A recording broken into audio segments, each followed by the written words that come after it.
C'est une femme droite, qui a l'air stricte, exigeante, très sûre de ce qu'elle veut. Et en même temps, c'est une femme qui a su se réinventer chaque année.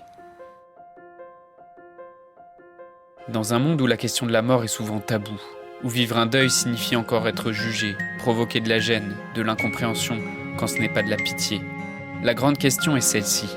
Comment des orphelins comme nous, qui avons vécu très tôt la mort d'un parent, qui ne voulons pas porter ce poids sur nos épaules toute notre vie, ni qu'il impacte nos relations actuelles, comment nous pouvons y donner un sens nouveau, construire des relations plus profondes, et surtout, comment nous reprenons le pouvoir sur nos vies.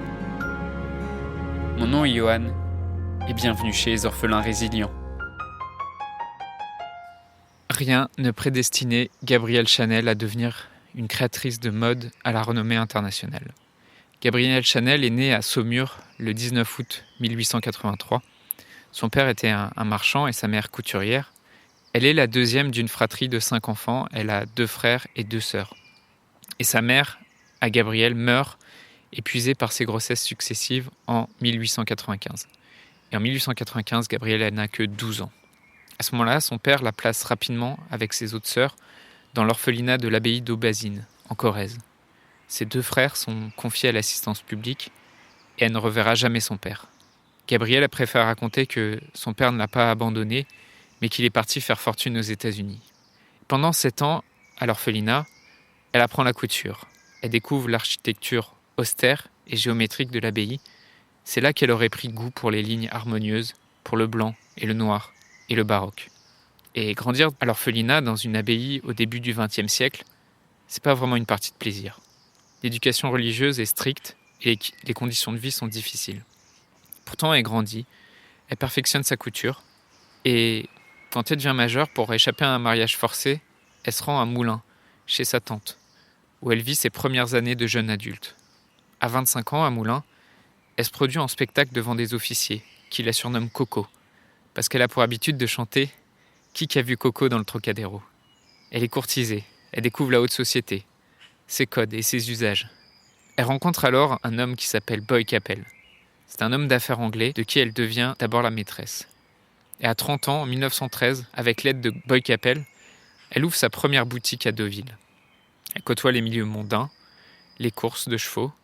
Elle y fait découvrir ses créations. Elle montre alors un style différent, un style nouveau. Parfois des styles d'écolière, parfois de garçonne. Elle redéfinit les genres. Ses créations sont révolutionnaires, parce que dans un monde où la femme est encore en corset, où être pâle est un signe de richesse, elle supprime le corset, elle ose des coupes de cheveux à la garçonne, elle dévoile les chevilles des femmes et invente des chapeaux sans plumes. Et surtout, elle ose le bronzage. En 1918, elle ouvre le 31 rue Cambon, à Paris, sa première maison de couture, et elle conquiert la capitale.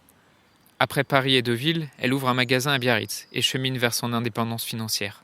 En 1919, son amant Boy Capel meurt d'un accident de voiture. Coco Chanel a 36 ans et son chagrin est immense.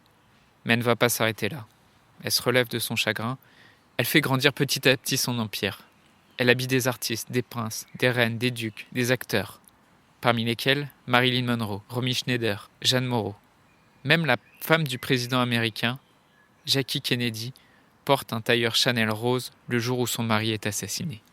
Coco Chanel, c'est la première couturière à lancer ses propres parfums. Puis elle lancera ensuite ses propres bijoux. Et aujourd'hui, Chanel, c'est 300 boutiques dans le monde, alors qu'il n'y en avait qu'une à l'origine à Deauville.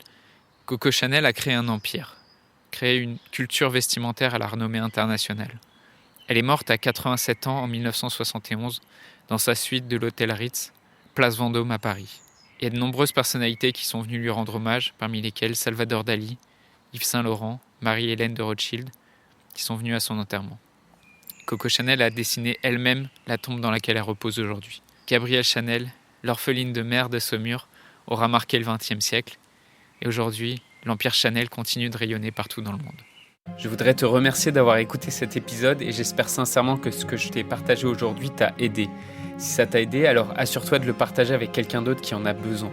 J'ai créé récemment un groupe Facebook qui rassemble des orphelins ayant pour mission de partager leur expérience et de s'entraider. Ce groupe s'appelle Orphelins Résilients et l'accès est gratuit. Tu peux retrouver tous les détails pour rejoindre le groupe dans la description du podcast. Orphelins Résilients, c'est une communauté d'orphelins entreprenants, audacieux, ayant réellement envie de faire une différence dans leurs relations auprès de leurs proches et avoir une vie de couple inspirante. Dans ce groupe, tu retrouveras des interviews d'experts et d'artistes, des questions-réponses, des lives et des méditations, et surtout un groupe d'orphelins motivés, courageux et bienveillants. Donc je t'invite à rejoindre le groupe dès maintenant, c'est l'endroit dans lequel je partage le plus de contenu en ce moment. Le podcast Orphelin Résilient, c'est 3 épisodes par semaine, lundi, mercredi et vendredi à 8h. Merci encore pour ton écoute. Je te laisse découvrir le sujet du prochain épisode. À très vite. Dans le prochain épisode, on fera une méditation dans la neige.